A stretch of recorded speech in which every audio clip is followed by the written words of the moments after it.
पिछले कुछ समय से जेएनयू प्रशासन से यहाँ के छात्रों द्वारा ये मांग उठती रही है कि यहाँ वाइबा के नंबर को कम किया जाए, क्योंकि इन नंबरों को लेकर के यहाँ प्रोफेसर्स पे यह आरोप लगते रहे हैं कि वे जातिवादी हैं और वो जातिवादी व्यवस्था और मानसिकता के तहत ओबीसी पिछड़े एससी एसटी स्टूडेंट और माइनॉरिटी स्टूडेंट के नंबर कम कर देते हैं और उन्हें इस व्यवस्था में आने से रोक देते हैं। और ये आरोप भी जेएनयू प्रशासन पे लगता रहा है कि इन भर्तियों को, ये जो पोस्टें बचती हैं या ये जो पद बचते हैं, इन्हें वो बैकलॉग की भर्ती से सवर्ण छात्रों को लेकर के भरते हैं। वीरेंद्र जी, आप लोग जो ये प्रोटेस्ट कर रहे हैं, अभी आप लोगों ने मीटिंग को वॉकआउट किया था, जो सेकेंड पार्ट था और सारी चीज़ें, आप लोगों को ऐसा क्यों लगता है कि जो वाइबा के मार्क्स हैं वो ज़्यादा हैं और उनको कम करने की ज़रूरत है? और इन वाइबा के मार्क्स के द्वारा सबसे जो इम्पोर्टेंट सवाल है वो ये है कि इससे जो दलित पिछड़े छात्र हैं या माइनॉरिटी के छात्र हैं, उनके साथ भेदभाव किया जाता है और उन्हें संस्थान में आने से रोका जाता है। नहीं, इसमें एक बात मैं बोलना चाहूँगा कि 23 तारीख के एसी मीटिंग के पहले हम लोगों को लगता था,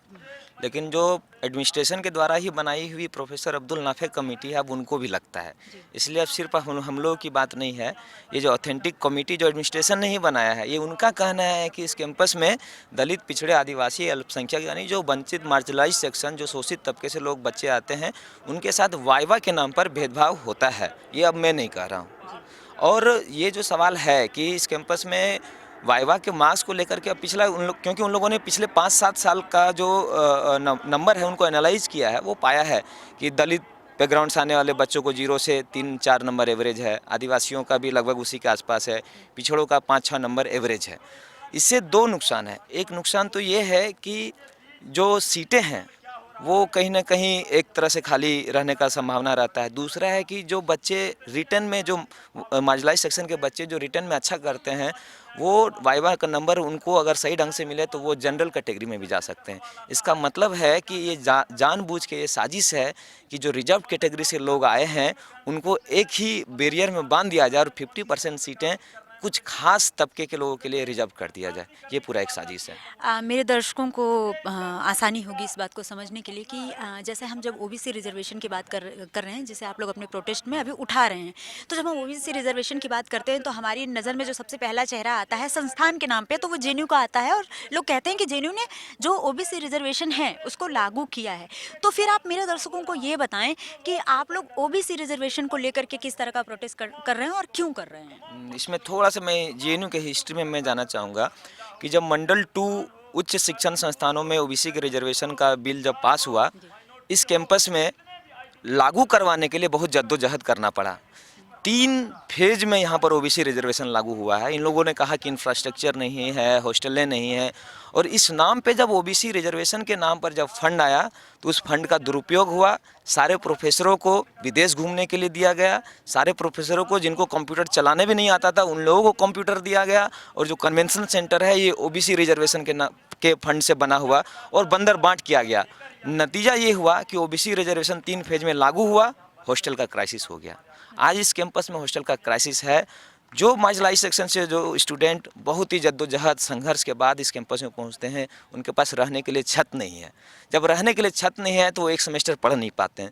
जब पढ़ नहीं पाते हैं तो फिर यहाँ का जो ब्राह्मणिकल स्ट्रक्चर में जो एजुकेशन सिस्टम है उसको ग्रेड कम करके उसको ड्रॉप आउट कराया जाता है, उसको इस कैंपस से निकाला जाता है। आप एसएल स्कूल ऑफ लैंग्वेज में चले जाइए। स्कूल ऑफ लैंग्वेज में जब 100 लोग एडमिशन लेते हैं, पहला ही साल 50 लोगों को निकाल दिया जाता है। और वो 50 लोग में अधिकतर दलित, आदिवासी, पिछड़ा, अल्पसंख्यक और पिछड़े इलाके से आने वाले लोग हैं। इसका मतलब है कि आप अगर एडमिशन ले लिए, आपके पास छत नहीं है। आपके पास छत नहीं है तो आपको ग्रेड कम करके आपको इस कैंपस में निकाल दिया जाएगा।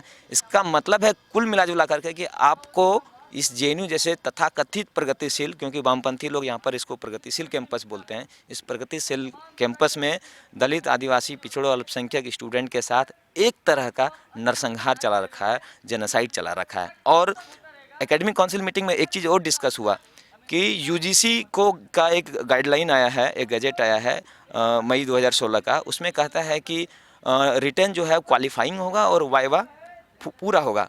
सोचिए 30 नंबर वाइवा और 70 नंबर रिटर्न होने के बाद इतना भेदभाव है। अगर पूरा ही वाइवा होगा तो हम लोग इस कैंपस में जो मार्जिनलाइज सेक्शन से लोग आए हैं, इस कैंपस का हम लोग लास्ट जनरेशन होंगे। इसीलिए ये लड़ाई किसी संगठन के भरोसे नहीं, किसी यूनियन के भरोसे नहीं, इस लड़ाई को यहाँ के दलित, आदिवासी, पिछड़ा, अल्पसंख्यक स्टूडेंट अपने कैपेसिटी में एकजुट होकर लड़ रहे हैं। और उसी का नतीजा था कि कल ऐसी मीटिंग को हम लोगों ने रुकवाया अंदर जाके। और यहाँ का जो यूनियन, जो left Aisha SFI led union है, वो एक तरह से या पूरी तरह से सोशल जस्टिस के सवाल पर गद्दारी कर रहा है। वीरेंद्र, मुझे एक सवाल और पूछना है। क्या आपको ऐसा लगता है कि पिछले दिनों में हम लोगों ने जो देखा कि आए दिन प्रोटेस्ट हुए और एड ब्लॉक जहां आप लोग प्रोटेस्ट किया करते थे वहां उसे पूरा जेल खाना बना दिया गया और सारी चीज़ें, इसका आप लोगों ने बहुत विरोध भी किया। क्या आपको लगता है कि जो नई केंद्र की सरकार है और अभी जो आपके वीसी बदले हैं, क्या इस तरह का कुछ ऐसा माहौल है कि ये लोग दलित, पिछड़े, बहुजन तबके के जो छात्र हैं उनको आगे नहीं बढ़ने देना चाहते और इस तरह के काम करते जा रहे हैं, या छात्र राजनीति को ख़त्म करने का प्रयास कर रहे हैं? देखिए, मैं आपके सामने मैं बोलूँगा जो चीज़, वो चीज़ हो आप दिखाएंगे भी, और कहीं इस देश के तथाकथित प्रगतिशील लोगों को बुरा लगेगा। ऐसा नहीं है कि इस कैंपस में वाइवा में डिस्क्रिमिनेशन सिर्फ मोदी रिजीम के आने के बाद स्टार्ट हुआ है। इस कैंपस में अधिकतर समय यूनियन में लेफ्ट के लोग रहे हैं। यहाँ के जो प्रगतिशील लोग, प्रगतिशील सेंटर, हिस्ट्री, पॉलिटिकल साइंस, जितने भी इकोनॉमिक्स, यही सेंटरों ने वाइवा का नंबर कम करने का विरोध किया है। यानी कि जो ब्राह्मणवाद, जिसको हम लोग ब्राह्मणवाद बोलते हैं, ये जो स्ट्रक्चर है, ये राइट और लेफ्ट के बाइनरी में नहीं है, ये दोनों जगह एग्जिस्ट करता है। ऐसा क्या होता है कि, ऐसा क्यों नहीं है कि मोदी रिजिम के पहले यहाँ पे डिस्क्रिमिनेशन नहीं होना चाहिए? मोदी ने इस वाइस चांसलर को भेजा। ये सही बात है कि ये वाइस चांसलर मोदी के इशारे पे फासिस्ट एजेंडा के तहत काम कर रहा है। ये जो जेल बनाया गया, ये सवाल एडमिनिस्ट्रेशन के साथ है, लेकिन यहाँ का यूनियन क्या कर रहा है? क्या इस प्रोटेस्ट में, ठीक है, क्योंकि पिछले 2007 के चुनाव को भी हम देखें, जब लिंगदो कमेटी के बाद चुनाव शुरू हुए दोबारा जेएनयू में, तो वो शायद 2007 का समय था जब चुनाव शुरू हुए, या उसके बाद शुरू हुआ, बाद में शुरू हुआ। तो उस वक्त भी जब आयशा का पैनल पूरी तरह से आया, तो उनके एजेंडा में या उनके मैनिफेस्टो में सबसे बड़ा सवाल यही था कि हमें ओबीसी रिजर्वेशन को लागू कराना है। और दूसरा जो सवाल सबसे बड़ा था वो ये था कि हमें वाइवा के नंबर को कम करवाना है, क्योंकि इससे जो दलित, पिछड़े और बहुजन या माइनॉरिटी के छात्र हैं उनके साथ भेदभाव हो रहा है। लेकिन क्या इस प्रोटेस्ट में, जिस तरह से आप लोग प्रोटेस्ट कर रहे हैं, क्या इस प्रोटेस्ट में जेएनयू, एसयू का क्या स्टूडेंट है, या लेफ्ट के जितने भी छात्र विंग हैं, चाहे वो आयशा हो गया, चाहे एसएफआई हो गया, उनका आपके साथ किस तरह का कोरिलेशन इस प्रोटेस्ट में लेकर चल रहा है? उनका क्या स्टैंड है? देखिए, जो लिंगदो का जो सवाल है, हम लोग लिंगदो कमेटी रिकमेंडेशन के खिलाफ इस कैंपस में हम लोगों ने लड़ाई लड़ी है। और आयशा एसएफआई तरह के ही संगठन ने इस कैंपस में लिंगदो रिकमेंडेशन को लाने का काम किया है। मैं आपको जानकारी के लिए बता दूं कि लिंगदो कमेटी में जो लोग थे, उसमें एसएफआई, आप एसएफआई के डॉक्यूमेंट देख लीजिए, उन लोगों ने माना है कि लिंगदो एक बहुत ही प्रोग्रेसिव डॉक्यूमेंट है। एक्चुअल में मैं कहना चाहता हूं कि विश्वविद्यालय के ऊपर अटैक, चाहे लिंगदो के नाम पर या जेल खाना लगाने के नाम पर, ऐसा इसलिए हो रहा है क्योंकि जो यहाँ के सरकारी इंस्टीट्यूट हैं पूरे देश के अंदर, जो सेंट्रल इंस्टीट्यूट हैं, उनका डेमोग्राफी चेंज हो रहा है। डेमोग्राफी चेंज हो रहा है, इसका मतलब है कि जो दलित, पिछड़े, आदिवासी, अल्पसंख्यक स्टूडेंट अब पढ़ने लगे हैं, कैंपस में आने लगे हैं, ये बात इनको खटकती है। और ये बात जब खटकती है, चाहे कांग्रेस की सरकार हो या भाजपा की सरकार हो, और कांग्रेस की सरकार में जब बोल रहा हूँ तो उसमें लेफ्ट का अलायंस भी बोल रहा हूँ, कि इन सरकारों को खटकती है कि जो मार्जिनलाइज सेक्शन के लोग हैं वो पढ़ नहीं पाए। और इसी का नतीजा कि लिंगदो कमेटी रिकमेंडेशन आता है। इसी का नतीजा है कि पिछले 5 साल, 6 साल, 5 चुनाव हो गए, 6 चुनाव हो गए, सारे पार्टी के मैनिफेस्टो में, चुनावी मैनिफेस्टो में, चाहे एबीवीपी हो, चाहे आयशा हो या एसएफआई हो, सबके मैनिफेस्टो में तो होता है, लेकिन आप यहाँ पर देख लीजिए, एक भी लोग एसएफआई के नहीं है, एक भी लोग आयशा के नहीं है, और कल भी वो लोग नहीं थे, कल भी यूनियन गायब थी। इसका मतलब साफ साफ है कि आप सिर्फ सोशल जस्टिस के सवाल को चुनावी मुद्दा का सवाल बना के रखना चाहते हैं। दलित, आदिवासी, पिछड़े समुदाय के लोगों को बरगला कर सिर्फ वोट लेने का काम कर रहे हैं।